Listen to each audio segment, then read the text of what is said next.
Item number 1, Ms. Jurgens.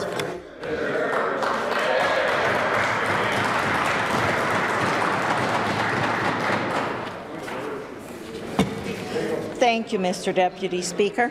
At the end of my comments, I will be moving the following motion: that this Assembly supports the historic uranium energy agreement between Cameco and the Department of Atomic Energy of India of April 15, 2015. Hear, hear. Furthermore, that this Assembly reaffirms its support for both the provincial and federal governments to continue work on similar trade and export opportunities for Saskatchewan companies across the globe.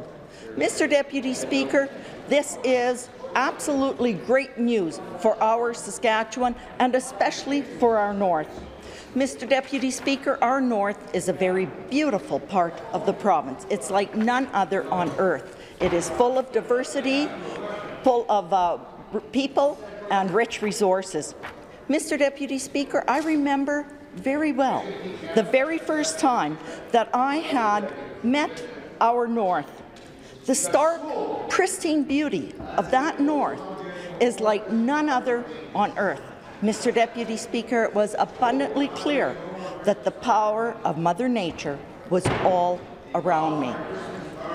She spoke ever so silently to my heart, she sang to my soul, and she embraced my spirit. Mr. Deputy Speaker, it is like yesterday that I remember that meeting of our North. It is what resonates with me today. Since becoming an MLA, some of my colleagues on this side of the House and I have had the opportunity to have a tour of the McArthur River uranium mine. Meeting the employees of that mine was the absolute highlight of the tour. Looking into their eyes, Mr. Deputy Speaker, I saw pride. Pride in their skill set, pride in their abilities and knowledge to help provide a rich resource to the rest of the world so that they could include electricity in their quality of life. Mr. Speaker, I saw the pride in the ability to provide for themselves, for their families, for their communities.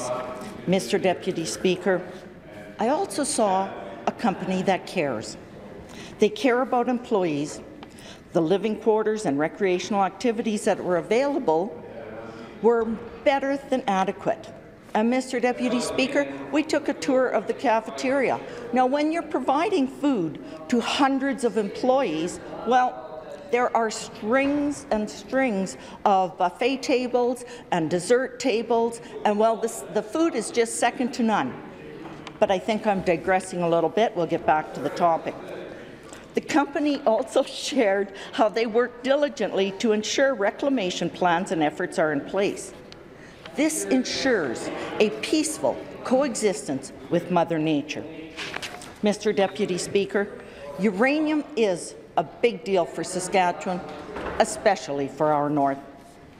We have approximately 3,750 people employed at uranium mines. This includes contractors. Imagine, Mr. Deputy Speaker, that's just about the size of Pinehouse and LaRange put together.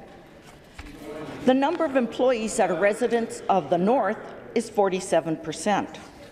Well, I think the rest of the employees that work in the northern mines live in Prince Albert. At least when you go and look at our parking lots, they are dedicated to Cameco employees, and there are dozens upon dozens, if not hundreds of vehicles there. As I indicated, the equivalent population of 2 northern communities work in our mines.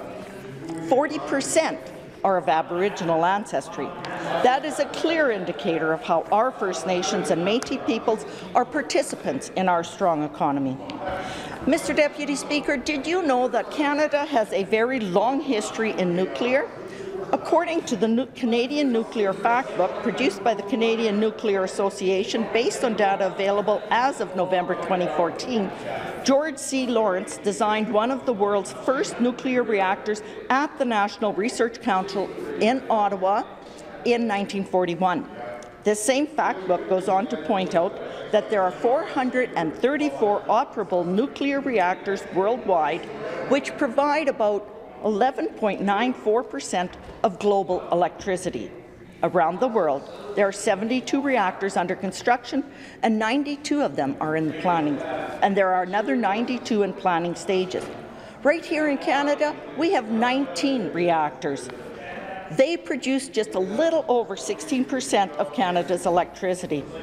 In Saskatchewan, our Ministry of the Economy points out that our province has been producing uranium continuously since 1953.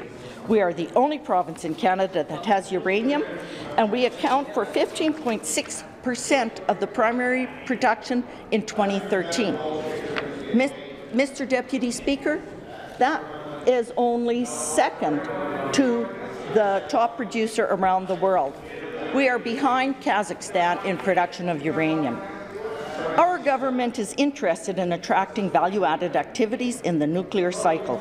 We provide funding to the Sylvia Fedoruk Canadian Centre for Nuclear Innovation at the University of Saskatchewan.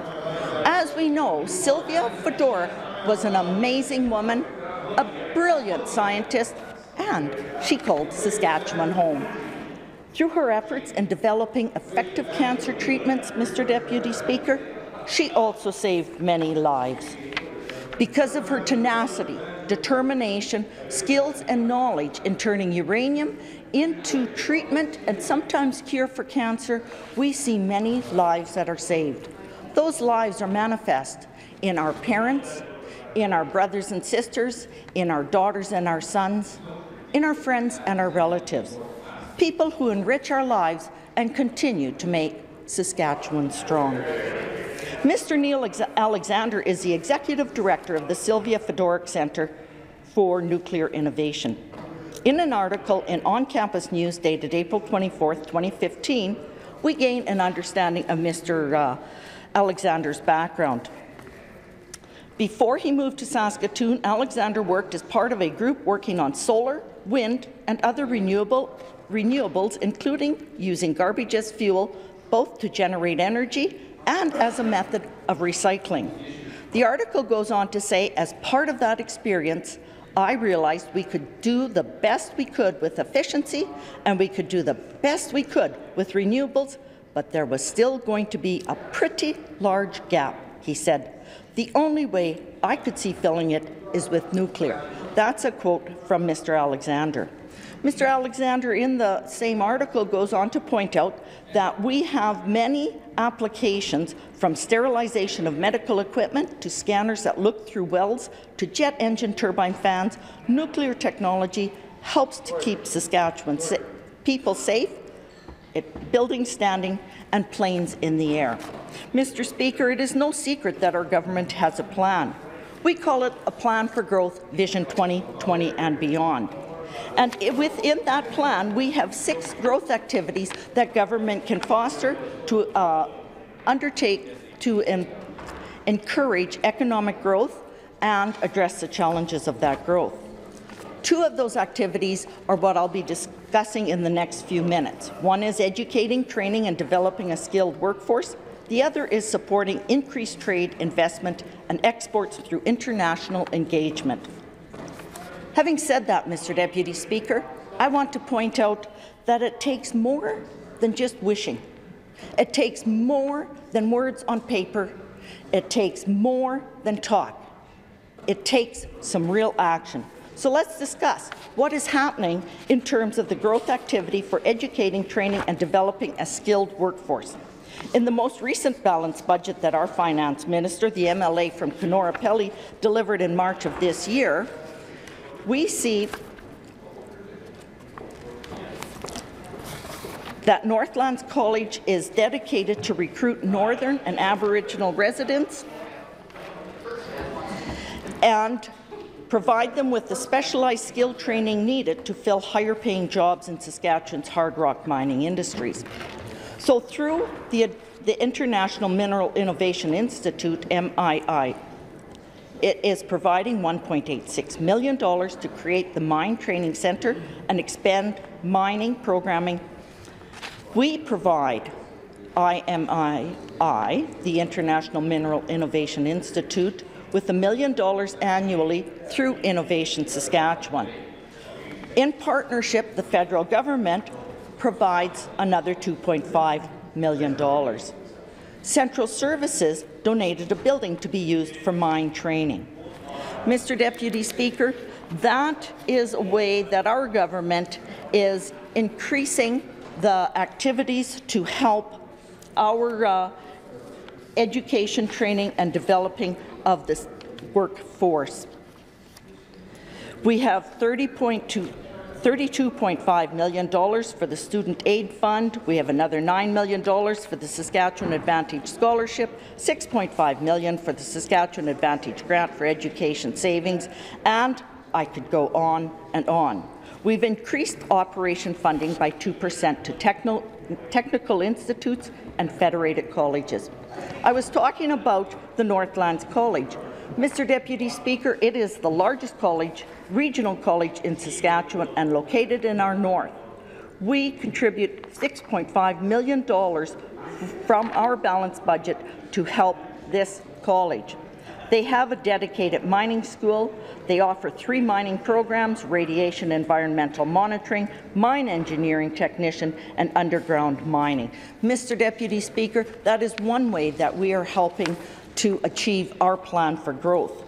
The second piece that I would like to talk about is regarding supporting our increased trade, investment and exports through international engagement. Mr. Deputy Speaker, our province is well served by the MLA from Swift Current, who holds the position of Premier. Our Premier is a strong leader that does something exceptionally well. He creates relationships. Strong relationships with the 47 MLAs on this side of the House, relationships with the people of this province, with leaders in other provinces, and indeed with leaders around the world. It is in no small part to his reaching out to Prime Minister Modi of India over the last few years that this agreement could be achieved. It is in no small part to his constant and consistent conversations with our Prime Minister of Canada about the strengths and needs of Saskatchewan that this agreement was achieved. It is in no small part to our Premier's work with the Ministers of Economy and Trade and Innovation, along with the dedication and determination of the officials within those ministries, that we, here in Saskatchewan, and especially our north, are able to participate in trade with other countries. But more than that, Mr. Deputy Speaker, our people get to continue to work and provide their skills, knowledge and capabilities towards a better quality of life in this world. In turn, these employees receive a paycheck. That paycheck is what helps them to provide for themselves, to provide for their families, and to contribute to their communities. Mr. Deputy Speaker, that is what makes our province so strong. On behalf of our government, a heartfelt thank you to all the people of our province who just go quietly about their daily lives, making their future and ours a better place. Thank you. April moved us another step forward towards the full potential of Saskatchewan, another step forward into the brighter future of our people, our communities and our province. Therefore, Mr. Deputy Speaker, I now move the following. One more second. In our Plan for Growth 2020 and beyond, we clearly state we will undertake to foster economic growth by supporting increased trade, investments and export through international engagement. April 15, 2015 is a tangible outcome of our plan for growth. Therefore, Mr. Deputy Speaker, I now move the following motion: that this Assembly supports the historic uranium energy agreement between Cameco and the Department of Atomic Energy of India of April 15, 2015.